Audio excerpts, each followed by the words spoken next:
On today's Padone My Take, we go live one-on-one with Cleveland native UFC fighter Jessica I joins the show. Jessica, was awesome interview. Make sure to stay tuned for that. We talk about what do the Browns need to do to get back into the playoffs, back into a legitimate Super Bowl contention to be an elite team in the NFL. What's trending outside of the world of sports, and give you my takes on all the trends and all the happenings around the world of sports, because Super Bowl week has come and gone. But guess what? Pitchers and catchers finally report this week. Finally, baseball season is officially here and game day is right around the corner. You know what you need to do, folks. Order your dugout mugs today so they get here in time. They get here for you to crack them in, break them in for opening day. These are real handcrafted baseball bats with the barrel hollowed out and engraved with your favorite team's logo right on the front.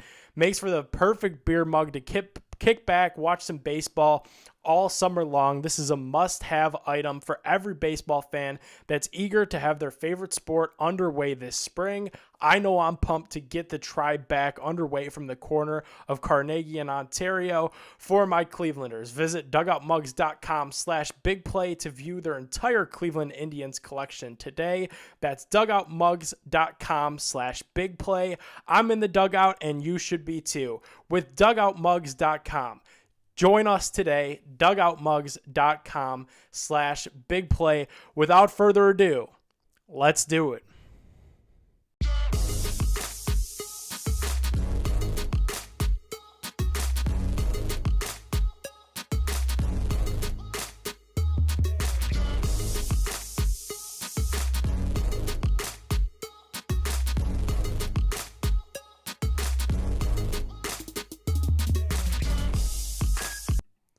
Alrighty, welcome on into Padone My Take, bigplay.com, streaming live, Periscope, Facebook, YouTube, and of course, bigplay.com. We're also on demand, Apple Podcasts, Spotify's, wherever you listen to your podcasts.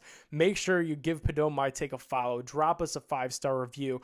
I'm your host, Nick Padone, that's going to be hanging out with you guys for the next hour or so. Got a great interview on hand for us tonight with UFC Flyweight, Cleveland native from Rootstown, Jessica I. Fantastic interview. We talk about her recent fight, UFC in Abu Dhabi. We talk about what's in store for the future, all kinds of fun stuff with Jessica. You're not going to want to miss that. But like I said in the open, Super Bowl week has come and gone. The NFL season is over.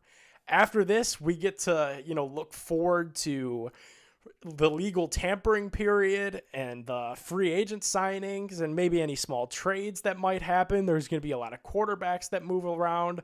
Of course, at the end of April, we have the draft here in Cleveland, Ohio, and what a fun time that will be. The combine won't be what it always is. It's due to COVID. They're not going to be a big gathering for the combine. I'm excited to see what happens this NFL offseason. There's going to be a lot of movement on the quarterback front, and it's definitely nice that the Browns won't be really involved in that at all. Obviously, they have their starting quarterback. They have the guy that they believe is going to lead them to a Super Bowl in Baker Mayfield. And then even backing him up, you have Case Keenum, who you invested a lot of money in free agency last season. So you have Baker, you have Keenum. Maybe they add a third guy to stash on that practice squad, but the Browns quarterbacks are set. As far as free agency goes, it's time to build up that defense, and that's what I wanted to talk about to kick off the show. What a weird Super Bowl, and Jessica I will be joining us in about 10 minutes. What a weird Super Bowl. It's good if you were a Brady fan like me, good if you had the Buccaneers money line. But it was weird because last week when I cracked this mic, I said we could be in for the greatest Super Bowl of all time. It had all the marks and makings of a fantastic Super Bowl. The storylines were there. You have the old GOAT. You have Tom Brady versus the young GOAT in Patrick Mahomes. Two high-powered, high-flying offenses. The first home Super Bowl at Raymond James Stadium in Tampa Bay. First time that ever happened. biggest United States sports crowd since Corona. You had vaccinated healthcare workers, about 25,000 of them in attendance. There was even a streaker on the field throughout the Super Bowl.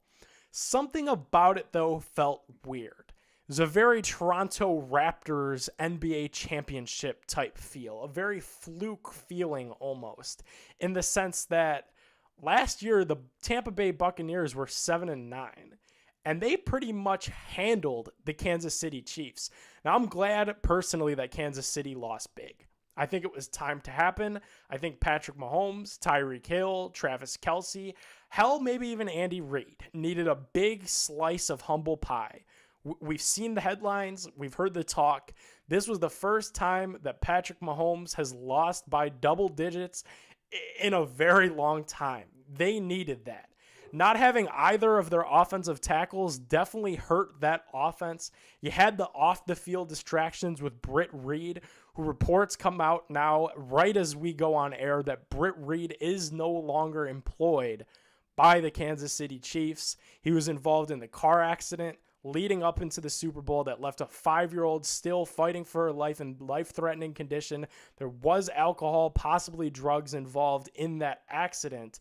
Definitely our hearts pour out for that 5-year-old, but we saw the ramifications of neither starting tackle, the left tackle or the right tackle, as well as just the off-the-field distractions. And that was the perfect recipe for a crumble for the Kansas City Chiefs, something that hasn't happened in the Patrick Mahomes era. For the Bucs, though, the championship felt different. It felt bought, but really it wasn't. They kind of built things the right way. The majority of those players on both sides of the ball were built either through the draft, free agent acquisitions that they had paid, a respectable price for. The Bucs didn't New York Yankees, LA Dodgers their way into this championship. Mike Evans, Chris Godwin, Scotty Miller, Ronald Jones, all those guys were on the Bucs team that in 2019 went 7-9. Then you look at the defensive side of the ball. That was lethal. That was deadly against the Kansas City Chiefs. Held them to just 9 points, all field goals. The Chiefs didn't find the end zone once in the Super Bowl. Ndamukong Suh, Vita Vea, Devin White, Levante David, Shaq Barrett. All those pieces were in place leading up into the Super Bowl run year. Those guys were Buccaneers in 2019 when the team went 7-9 with Bruce Arians, who was the coach. But something still felt weird. It felt like Tampa didn't necessarily deserve that championship. And that's coming from me, who's a Tom Brady fan, who recognizes his greatness, who's a Rob Gronkowski fan that realizes that he's probably the best player to play that position. Gronk, Antonio Brown, Leonard Fournette, and Tom Brady, all four of those guys were the key difference makers in winning that championship, in winning that Super Bowl for the city of Tampa Bay and for the Buccaneers. And I think that's why it felt different. You had four guys that really weren't supposed to be there. You had Tom Brady, who before last year, everybody thought would retire a New England Patriot. He was going to be a, athlete that plays his entire career in one city, no questions asked. You had Leonard Fournette, who started the season with Jacksonville and got cut and spent a good handful of weeks on the waivers before Tampa scooped him up. You have Antonio Brown, who literal weeks ago was in altercations with the police. It looked like he didn't have a home in this league at all. And you had Rob Gronkowski, who came out of retirement after Brady goes to Tampa Bay and has to force a trade to Tampa for a 5th-round pick. It's so insane how this team came together and how this happened, but it worked. And that leads me to the question that I want to ask you all tonight. And you could tweet the show, as always, at Padone My Take. You could tweet me, follow me on Twitter, at NickPadone12. I'm pretty responsive on there. Will the Browns be this aggressive? Now that they've got a taste of winning, do the Cleveland Browns? Does Andrew Berry, Paul DePodesta, more importantly, D and Jimmy Haslam in that front office, could the Browns be this aggressive and say, hey, we literally just watched the Tampa Bay Buccaneers kind of glue a team together at the last moment? They went 7-9. The Browns went 11-5. If the Browns made the type of moves to get Lenny Fournette, to get AB, to get a Gronkowski, those three caliber players. Now, I know the Browns don't have giant, offensive needs like that, but if the Browns got three players of that caliber in this offseason, I think we're sitting in a very similar spot, and we're having a very similar conversation come post Super Bowl next year as the Browns walk out of Los Angeles, the champions of Super Bowl 55. And that's what I want to ask you.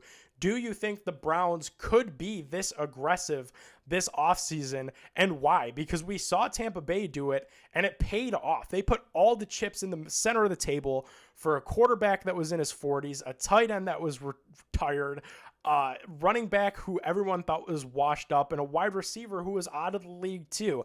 I think the Browns could do it a much smarter way, could fix up some holes and patch some spots defensively while using that number 26 draft selection at the end of the first round, and they could make some waves, and they could get some starting pieces to shore up that defense, to maybe add some speed on both sides of the ball, and they could be poised to make a Super Bowl run of their own. That's definitely something that I'm on the watch out for, but I want to hear from you guys. Do you think that's something that the Browns will consider? Do you think they have it in them to make a change like that? We're going to keep that conversation going, but it's time for a very special interview, special guest joining Padone My Take. I've promised you guys some big interviews. We got one here for you tonight. Rootstown native, UFC flyweight, just got back to the United States right off the heels of her fight in Abu Dhabi in the UFC. Ladies and gentlemen, here is Jessica Eye. Alrighty, so joining me now, all the way from Las Vegas, Nevada, Rootstown, Ohio native, UFC fighter, Jessica Eye. Jessica, thanks for joining the show. Hey, what's up, man? It's good to talk to someone from Ohio. Yeah, right. Especially coming off the heels of the great Brown season that we just got to witness. What'd you think of all that? It was incredible. You know what? It's fun to be a fan that lives in the city, right? Like I lived in Cleveland for many years. I am a huge Browns fan, but to be one outside of Ohio and like it's almost like your pride gets bigger. So it was super fun to support them, get up.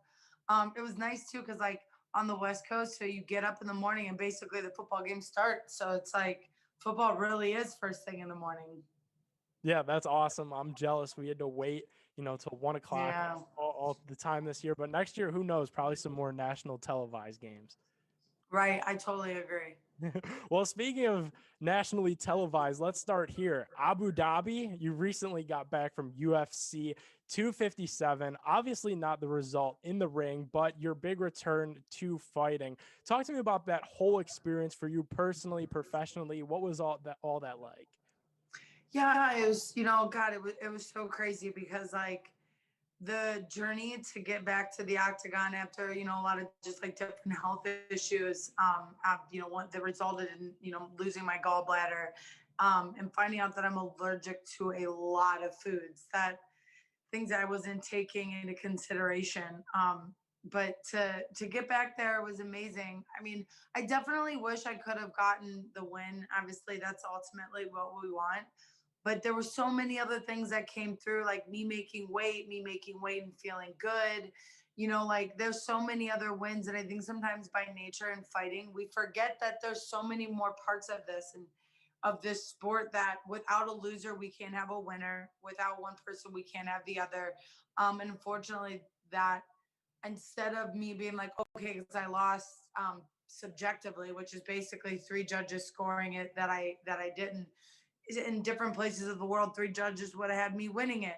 So I try not to get too hard on myself. And I think that that's always one of my biggest messages, is that like you have that choice to let things really, pull you down. So I want to be the positivity the world needs. I mean, people have been dying left and right from COVID. So to show any type of strength, not only, in the octagon by overcoming, as well as, when you don't always reach your mark, like how you keep going from there, because I'm far from done.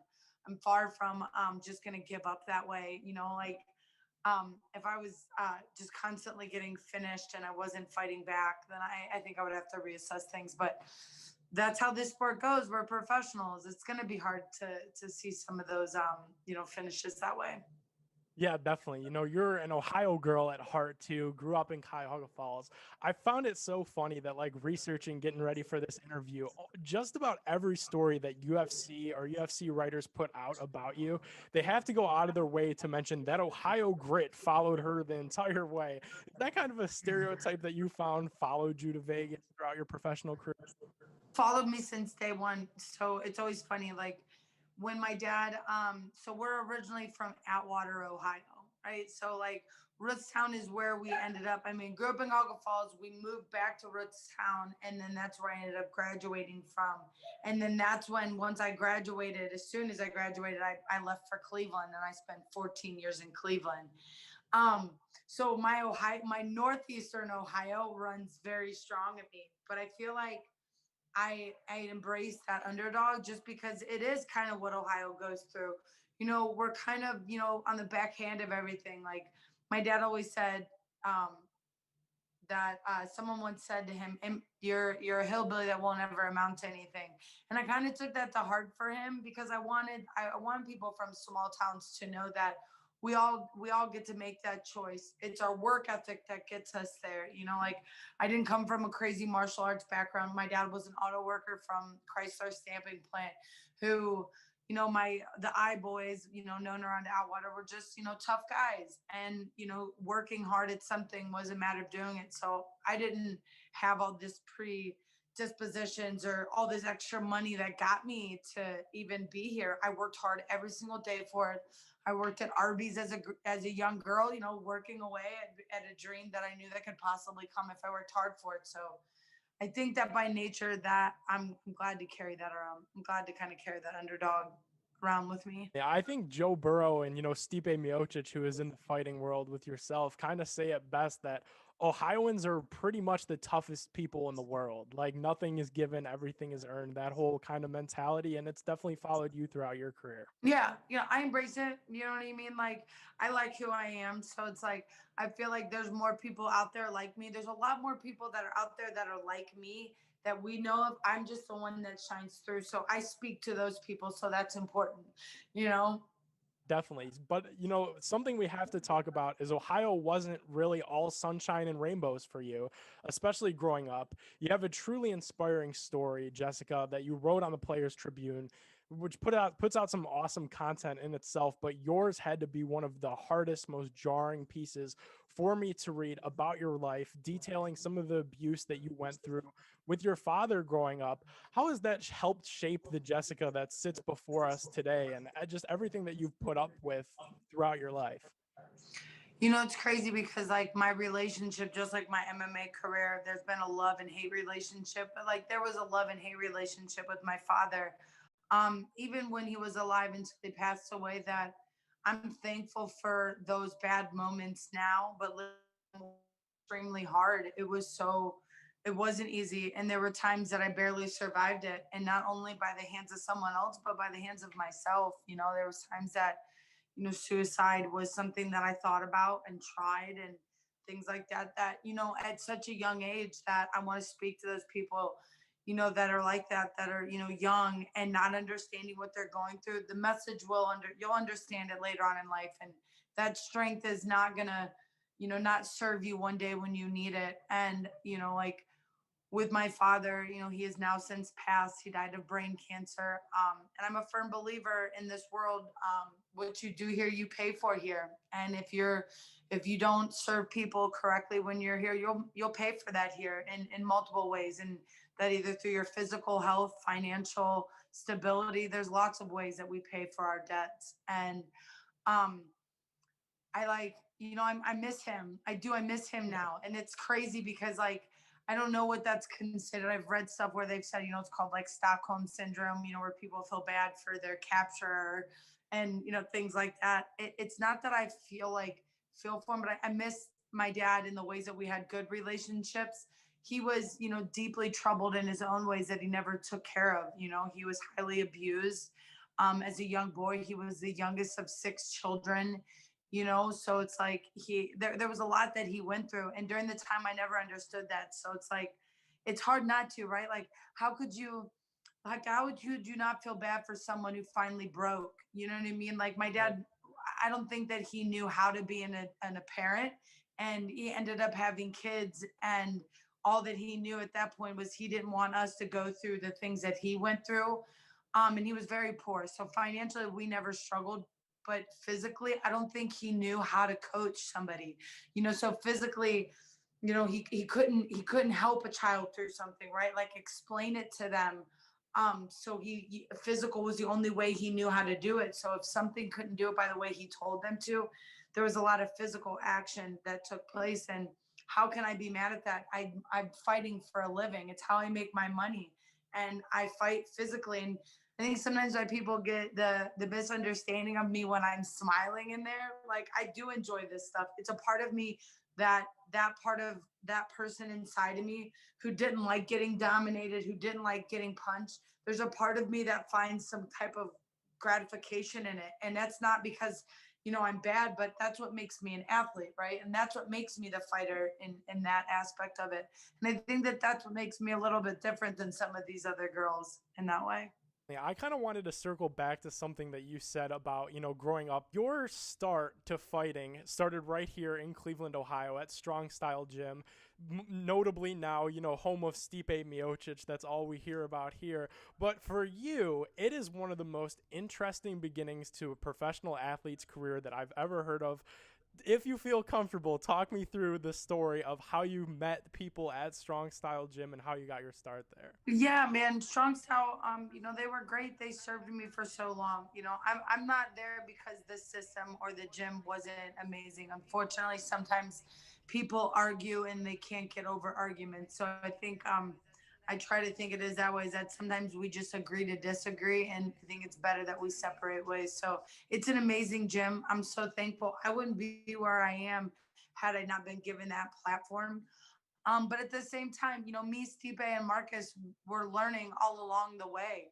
None of us came from these crazy backgrounds of martial arts where, like we were from fight families. We were just people that were coming together to learn how to fight, and we did it together. Dan Bobich and Forrest Petts had been some names, but let's face it, the UFC has only been around for 25 years, and I've been in the UFC for God, 8 years now. So it's not that old. You know what I mean? Like it's still a baby, still Exactly. under 30.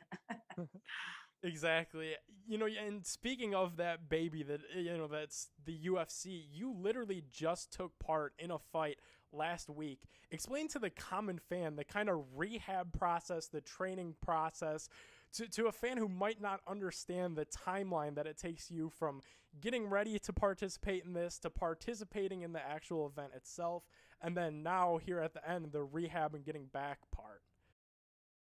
Gosh, it's a full-time job. You know Yeah. what I mean? Like it's my full-time life. Like there's no other time. And I think that that's where it's kind of for the younger fans and for the newbies is like people to understand that like it really is now a professional job.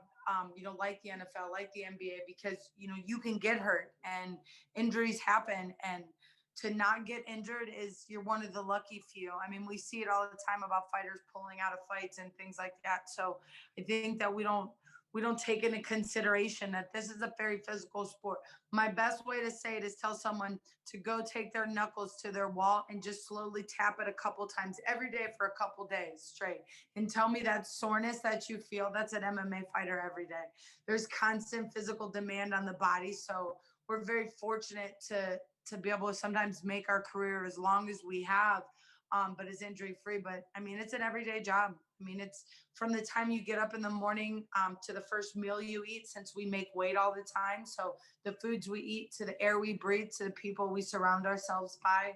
So there's a lot that goes into it. So I would imagine some of the food for yourself, especially now that you're not here in Cleveland. No Swenson's kind of happens for the UFC world.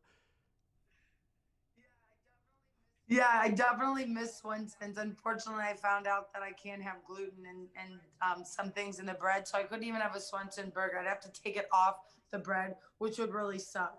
I might suffer through one of those again though one day. But it is Las Vegas, you know what I mean? Like there's so many food places here. They actually need a Swenson's here because everybody thinks In and Out is the best and it's not. Yeah, that's what everyone says. That's what everyone says, that, comes here and then goes there. Like, Swenson's doesn't touch in and, can't even compare. In and Out does not. No, In and Out and Swenson's aren't even Yeah. in this. Yeah. I mean, LeBron's in that camp. Yes, yes, yes. That is awesome. So, speaking of fighting and fighting injured, I'm not sure if you saw this. There was like a celebrity exhibition fight thing that happened over the weekend with Jose Canseco, who's like an old big time baseball player who's in his 50s now, fought an intern from Barstool Sports. The fight lasted about 10 seconds. It was supposed to be a boxing match. Jose Canseco like dived into the ground and was holding his shoulder and said that he was trying to fight with a torn shoulder. Is there any celebrity that comes to mind for you instantly? Because Jose Canseco is a good one for baseball fans, because he was big in the steroid era. He ruined a lot of the sport for that generation of fans. Is there any celebrity that you would, when the time comes and you hang it up, that, wow, a celebrity boxing match, Jessica I versus, and then I'll give you mine? Oh man, I actually just thought about this recently because I was like, man, we need like a girl celebrity match out there, like girl versus girl, in that way. I don't know that we have like, hmm, I'd have to think about that. Maybe Bad Baby. Maybe we could get, what is it, right? The Bad Baby? Like Yeah. Catch Me Outside? Yeah. She would be it. Right? It would be fun, right? Like that would be a fun matchup in that way. I mean, outside of like there's no issue or beef. And I mean, heard she's turning her life around, which was, I guess, good. Definitely. Okay, so do you want mine or no? Yeah, of course. I want to hear who's yours. Okay, so there's a weatherman up here locally. We'll keep no names, but there's a select amount of people, a good amount of people that'll watch this show that knows this weatherman has a little bit of beef with me, for some Cavs takes that I've had. So if you're ever in Cleveland and we're looking to host a UFC exhibition deal, me versus unnamed weatherman is definitely going to be the headline, I think. Oh my God, that's incredible. We'll definitely have to stay in touch about that because there is a UFC gym opening up. That is one of my friends who's actually opening it up. So there would be somewhere for us to go and do it, which would be great. It'll actually be located right there in Middleburg Heights, right over there by the Browns facility. So it's pretty awesome. So maybe we could throw some footballs around and then you can go beat somebody up. Definitely perfect. I would need your help to get ready for it. Obviously, I've had, my share of Swenson's, Galley Boys, milkshakes, etc. I definitely need your help to get back into that kind of shape. But yeah, that'd be fun. I'm back March. So for a couple weeks, looks like we're gonna have to get together and do a little bit of practicing. Yeah, a Get little you on the training. mitt. Look at that. See, you never know. From podcast radio host to potential UFC exhibition fighter. Crazy how the world works. Dana, put me in front of you. Okay. Back to you, though. This is what this is about. JoJo, who you just fought, was talking all kinds of trash to you before the fight. I monitored the situation very closely. You never took the bait. You always took the high road, and the beef that really wasn't like what you said with Bad Baby. There wasn't a beef. Like I literally, Exactly. I laugh. I laugh about that. Sorry to even cut you off, but I like beef. Okay, if you really want beef with me and you want me to talk trash to you, then like kick my dog. You know what I mean? Like hurt my brother. Like that's real beef in my eyes. Like if you just want to talk trash to each other, I don't have time for that. That's just not how I am. That's not like I'm not gonna waste my time just so that we can feed like something that like that's not even who you are. Like that's she wants to play this like goody goody role 1 second and then the next second she wants to be like, oh, we have beef. Because if we really don't have beef, because any other time she was cool with me, would say hello to me, and like it was just casual passing. But then the fight got scheduled, and that's how she was. And I think that's where it's like, look, one thing, be the facade, be the person. You know what evil is? Evil is you kick me as hard as you can in your face, and I'm still gonna smile because it didn't hurt. You know what I mean? Like I'm at least who I am through and through. So like I don't think it's cool because like she's not who she really says she, so to me she's just a fake and she looks phony. And like to me, I would much rather see people see the real side of me and who I really am than see the fake side. So I knew that this was like I knew at some point this was gonna start being addressed. I really wanted to be the winner of the fight. And it's crazy because I don't know how you lose a fight by judge's decision, but still come out looking better than the winner. And that to me lets me know I've done a better job with the person that I represent, because she's only going to be a fighter. That's all she'll ever get to be. Because when fighting is over with, nobody's going to want to be like her, because what, you want to be like that kind of person? That's the person you want to be like, because those all equate back to the things in your life. You know what I mean? It all equates back to who you are. I need to ask though, just how difficult is that, or is it difficult at all to continually take the high road like that when so many others would swoop to that level and just feed into the social media and the beef and just take shots back? How hard is it to take that high road? I have my better days sometimes, like, I don't know. I'm pretty sure I told someone to F off the other day on IG. That was just like a random fan. Like, a random fan will get it to me more than a blue check mark, because the blue check mark, people see it. That random fan, nobody sees you, that have 7 followers. Like, you're right. I want him to know that I do see him, and that I see him, and that not only do I see him, but the world sees him.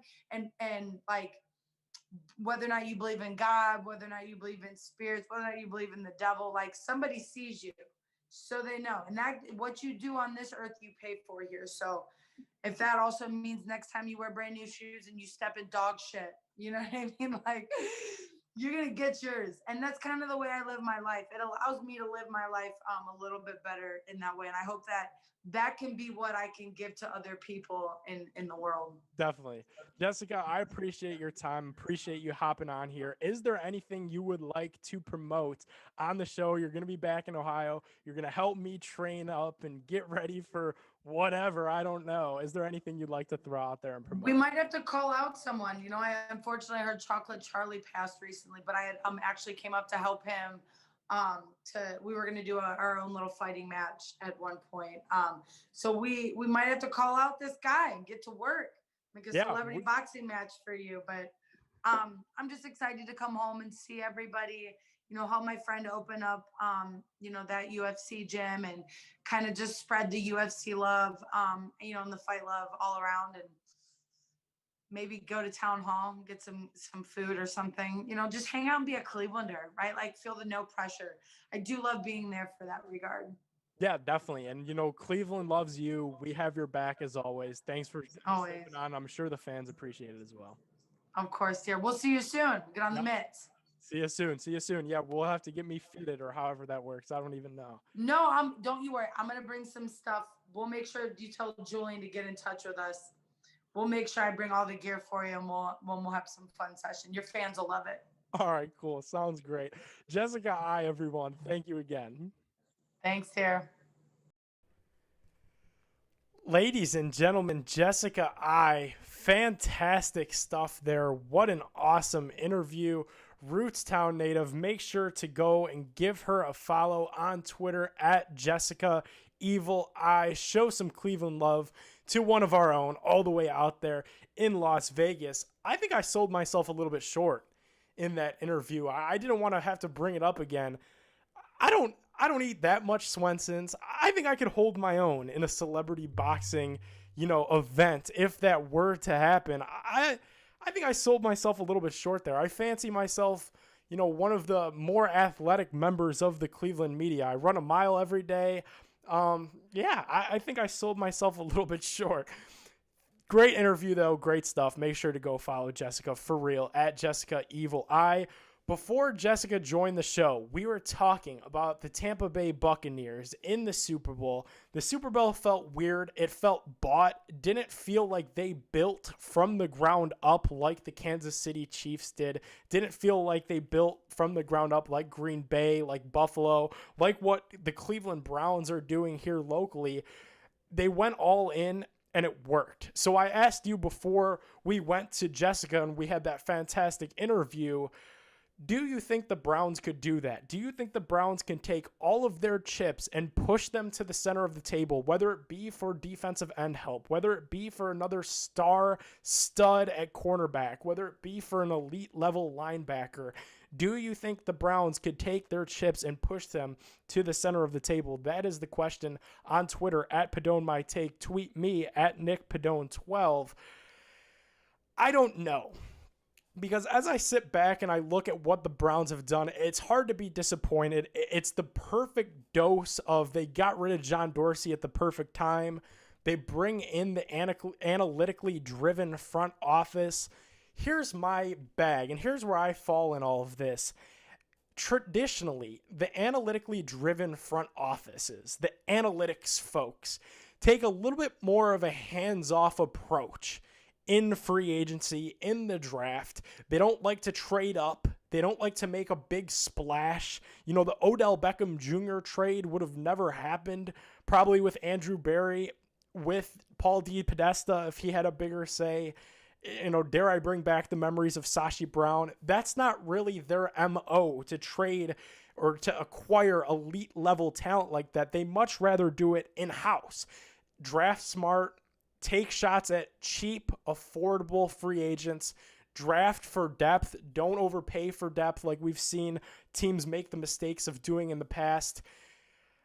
I wonder, though, if the Browns got a taste. We know Jimmy Haslam, D. Haslam, they're sick of losing. They're sick of that lack of cohesion. They're sick of being the butt of every joke. They're sick of the drought with no Super Bowl.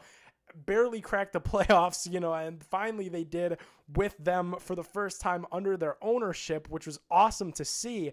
But now that they got a taste, and same with Andrew Berry, who's a younger guy himself, with Kevin Stefanski, with Baker Mayfield on his rookie contract, which I think is a bigger piece of this equation than we've mentioned thus far, I wonder if they're willing to take some of those chips and just push them all in and say, listen, while we have Baker on this rookie deal, while we pick up his fifth-year option, which is likely to happen in the coming weeks, let's go all in. Let's win a freaking Super Bowl for the city of Cleveland, and whatever happens there, we figure it out.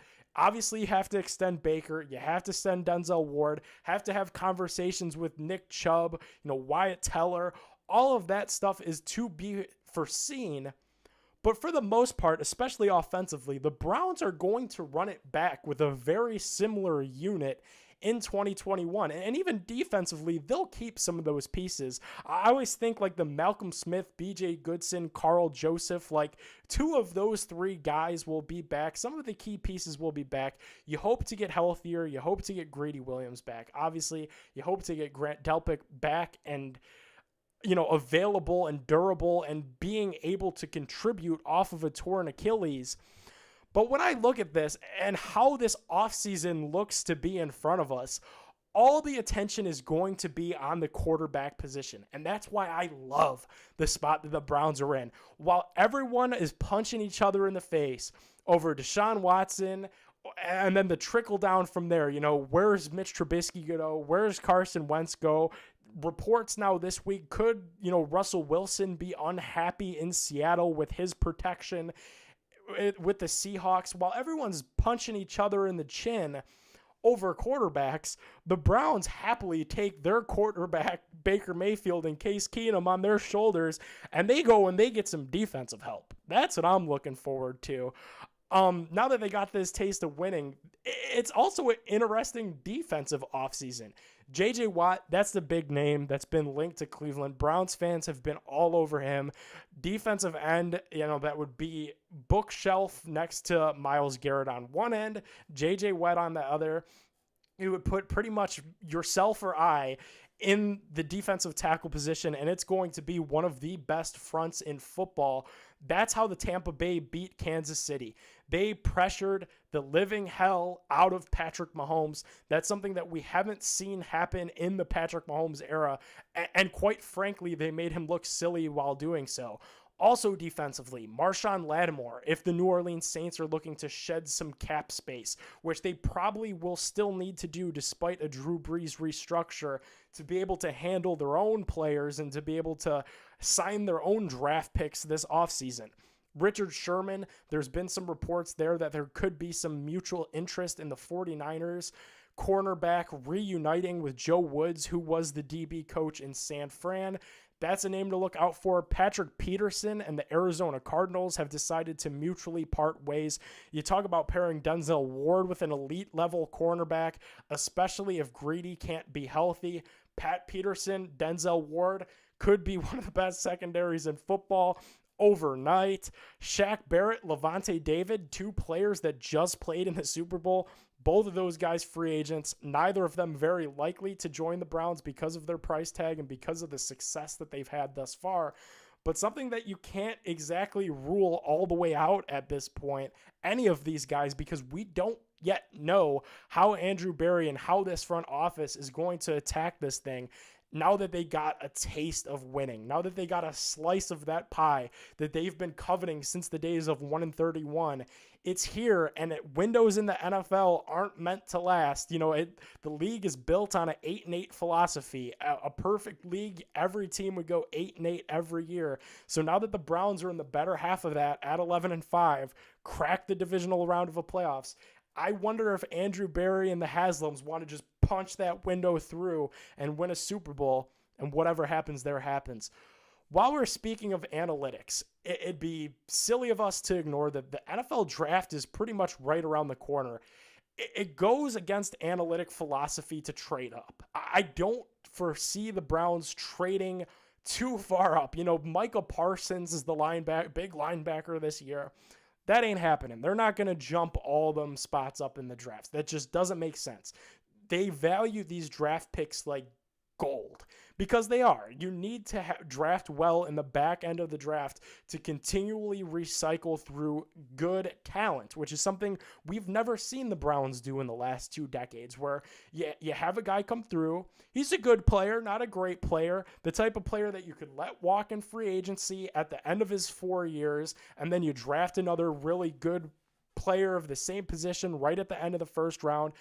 Rinse, repeat. That's how the Patriots have been able to sustain this for so long up until this year, because they draft well at the end of the first round. Maybe not recently, but for the most part. Listen, here's where I stand with that. They're not going to trade up. Traditionally, they probably wouldn't take a linebacker either. It's not a position that they value. That's the big word that we hear all the time. It's why they didn't draft a linebacker despite losing Joe Schobert and Christian Kirksey until the 4th round of last year's draft, where they nabbed Jacob Phillips from LSU. At 26, though, if you run a mock draft simulator on any of the websites that Browns Twitter loves using so much, you see that Zaven Collins is going to be sitting right there. You see that Nick Bolton is probably going to be sitting right there at 26. In the 2nd round, you see that Pete Werner, linebacker from Ohio State, draft stock is shooting up, is going to be right there. If you're the Browns, you need to maybe crinkle up that analytic philosophy that's failed us in the past and throw it in the garbage and just go out there and get the best defensive players possible that fits what you're trying to build. If they have a pulse and if they play defense, they should be a Cleveland Brown. Forget about the position. The Browns need help defensively. If Zaven Collins and if Nick Bolton is there, despite analytic philosophy, I think you got to do it for the betterment of the team. And I think it's a real possibility that they will. We'll talk much more draft later as we progress through the rest of February, through March, and ultimately up until the big NFL draft here in Cleveland in April. In the meantime, who do you want in the NFL draft? Have you even looked at who will be available? Tweet me at NickPadone12. Tweet the show at Padone My Take. Let's talk some Cavs. The Cavs will be in action tonight from Mile High City in Denver, Colorado, as they will play the Denver Nuggets, me versus Nuggets tonight. The Cavs are on a 4-game skid and 4-game losing streak. They got some trouble in front of them. Denver tonight, then Portland in, Oregon, then in LA against the Clippers, then in Cali against the Golden State Warriors. I don't want to beat this too much to a pulp, but people are always asking me, like, are you surprised? What went wrong? They were so fun at the beginning of the season. No, I'm not surprised about what happened with the Cleveland Cavaliers, and I have a perfect explanation as to why. And I don't want to spend this entire segment and this entire rest of the show bashing Kevin Love, because we've wasted so much time on that in the past. It's if you were to open a restaurant. It's just a bad business model is what's going on right now. Without Larry Nance Jr., without Matthew Dellavedova, without Kevin Love, but without Kevin, for the last 24 games he's missed this year, that's a problem. It's a problem because it becomes a bad business model. And let's leave basketball completely out of it. Say you open up a restaurant, you win the Mega Million, you got some money and you're looking to make a good investment. Why not a restaurant?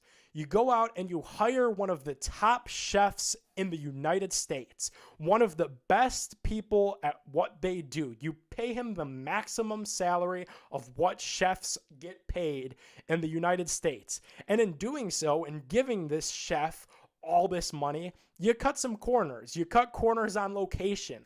You know you're not going to get the highest end customers at your location because it's in downtown Cleveland. It's snowy most of the year. Location isn't great. The servers, the hosts, the bartenders, they're young. They're college kids. You got the top chef. People will come. People will pay. The top chef will help the business succeed. He makes all the money. He makes the place run. That's the top chef. That's why he's employed there. That's why you paid him top chef money. But what happens when top chef doesn't come to work? Whether he gets sick, whether something happens to him injury-wise, top chef is not available for a quarter of the restaurant's season, a quarter of the restaurant's fiscal calendar. Simple business would tell me somebody else needs to step in. One of the young servers, one of the young bartenders, the young hosts, they got to learn how to get behind the grill. They got to cut the steak, cut the chicken, stir up the rice. The servers are young kids. They're talented. Maybe some of them might have some interest in the restaurant industry and could make a career of it later, but they don't make as much as the chef. It all goes downhill because the chef on the max contract and the max salary is what makes the system go. And that's where I'm at with Kevin Love right now. Kevin Love is the chef. He makes all the money.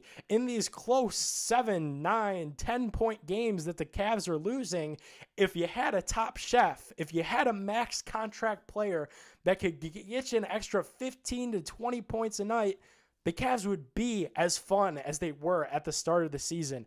When Kevin Love comes back, the Cavs will be better. They definitely miss him offensively. They miss his three-point making ability. But right now, without him and without his ability to be on the floor, it's just a bad business model. It's hard to win because we have so much tied up into one asset of Kevin Love that the rest of it just doesn't work well because all the money goes to the guy that's not at work. So that's where things are with the Cavs right now. It'll shake itself out. When Kevin Love comes back, they will be a better team. They're going to win some games that they were in, but they wouldn't put away before. They'll be able to put away now because they'll have that extra scoring kick in the rear end. They'll have some extra rebounds too. That's what's important. And I think ultimately, if he could stay out of the way of the young players as much as possible, it could help their development too. It's a tough situation right now. It's tough to be a fan because our top chef isn't contributing like a top chef. But when he does, when he comes back, I think things for the Cavs will even out. And eventually, when they trade him and it's time for Kevin Love to go away, well, guess what? All that money, comes off your books. That contract becomes a little bit easier to tolerate, and you're able to sign some more quality pieces. You're able to make trades a little bit more freely without Kevin Love on your books. He's a little bit of the burden right now, but once he comes back, once he's traded, things will get moving in the right direction. It's just a stalemate. It's going to be a tough 4 nights.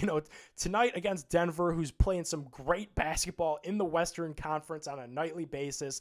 The Trailblazers, the Clippers, the Warriors, it'll be some headaches along the way, but once Kevin Love comes back, we'll be all better for it. That's all the Cavs we're going to talk tonight.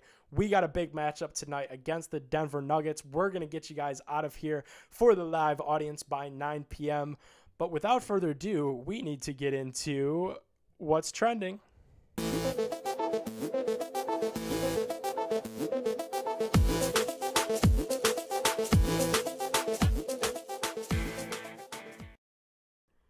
Alrighty, what's trending on Padone My Take is presented by BigPlay.com. Big Play is your #1 source of live interactive talk shows just like this one almost every night of the week. Feel free to give them a follow at BigPlay_com to never miss a second of sports news, especially in the Cleveland area. Great content on Big Play. Make sure to go check them out. Here's what's trending this week. Rob Ponton, a lawyer in Texas, was in a Zoom legal proceeding, a Zoom court case that happens virtually in this age of COVID, with a cat filter stuck to his face. That's right. There was a cat filter. You see up in the TV over there that he has the cat filter. It's firmly stuck on there. I'll just let the audio speak for itself. The video, just take a listen here.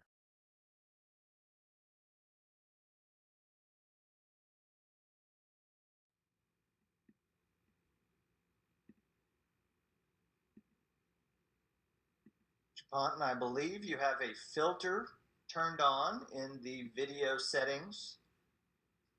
You might want to we're trying to.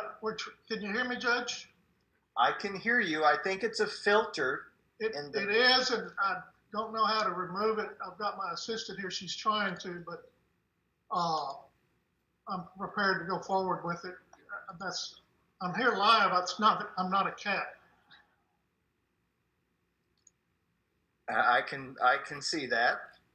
Ponton, I believe you have a.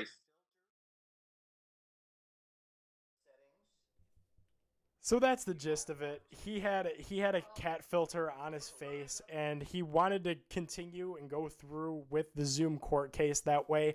This video is how I will choose to remember 2020 and 2021, and the mess that has been this year is this poor lawyer trying to do his job, trying to, defend his defendant as lawyers do in this serious court case, and he has this silly crying cat filter just glued to his face. This is just the perfect, this is symbolism 101, right? This is textbook symbolism for this year. This is how this year is with Zoom.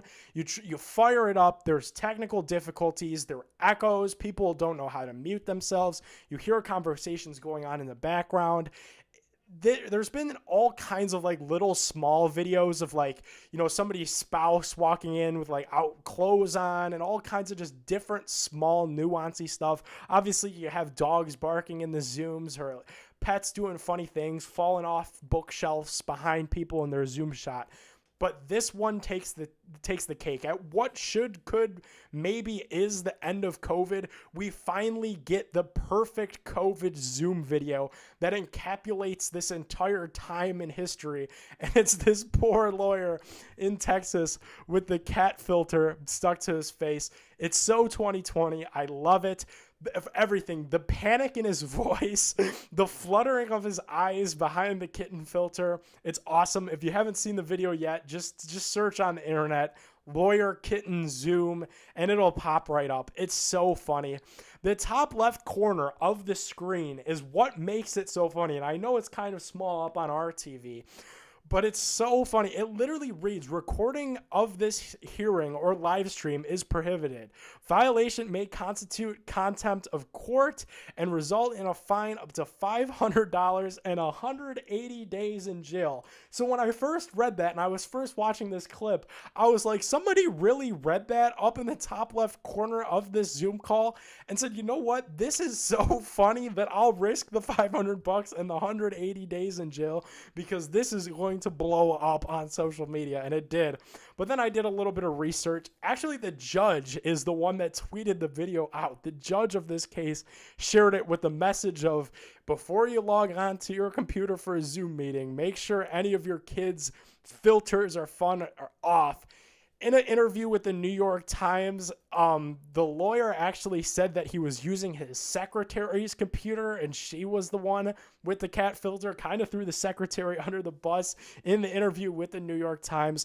The lawyer said he was mortified but glad to provide a light in this weird 2020, 2021, and boy did it ever, because this cat video just perfectly encapsulates the year that it has been.